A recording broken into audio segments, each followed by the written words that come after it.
கும்பகோணம் 2004 ஜூலை 16 எந்த தமிழ்நாட்டு மக்களாலையும் மறக்க முடியாத ஒரு நாள். அன்னைக்கு கும்பகோணத்துல இருக்க காசிராமன் தெருல இருக்க கிருஷ்ணா கவர்மெண்ட் எய்டட் ஸ்கூல், அங்க படிக்கிற குழந்தைகள் எல்லாம் சந்தோஷமா அன்னைக்கு ஸ்கூலுக்கு போயிட்டு இருந்தாங்க.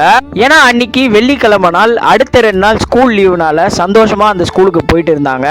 ஆனா அந்த குழந்தைங்களுக்கு அப்ப தெரியாது அதுதான் அவங்களுடைய கடைசி நாள்னு.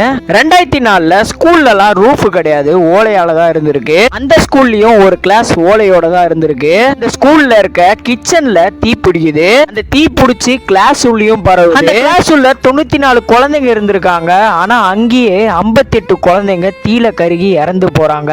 மீதி 36 குழந்தைங்களை ஹாஸ்பிட்டல்ல சேர்க்கறாங்க. ஆனா அவங்களும் சிகிச்சை பயனின்றி இறக்குறாங்க. மொத்தம் 94 குழந்தைங்க அந்த தீல கருகி இறந்து போறாங்க. எவ்வளவு பேரண்ட்ஸ் அவங்களுடைய குழந்தைய எவ்வளவு கனவுகளோட வளர்த்திருப்பாங்க. அது எல்லாத்தையும் இந்த இன்சிடென்ட் மண்ணோட மண்ணா ஆக்கிடுச்சு. இந்த இன்சிடென்ட் நடந்ததுக்கு காரணம் அந்த ஸ்கூல்ல இருக்க டீச்சர்ஸ், அந்த கிச்சன்ல இருந்த அந்த அம்மா, அவங்களுடைய அலட்சியத்தினால இப்போ 94 குழந்தைங்க இறந்திருக்காங்க.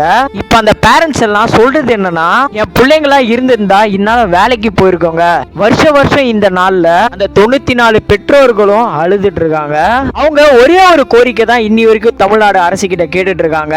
இந்த நாளை சில்ட்ரன் சேஃப்டி டேயா அறிவிக்கணும்னு சொல்லிட்டு. ஆனா இன்னி வரைக்கும் கவர்மெண்ட் அதை பண்ணாம இருக்காங்க. தயவு செஞ்சு அதை பண்ணுங்க. நீங்க இத பத்தி என்ன நினைக்கிறீங்கன்னு சொல்லிட்டு உங்களுடைய கமெண்ட்ஸை கமெண்ட்ல சொல்லுங்க.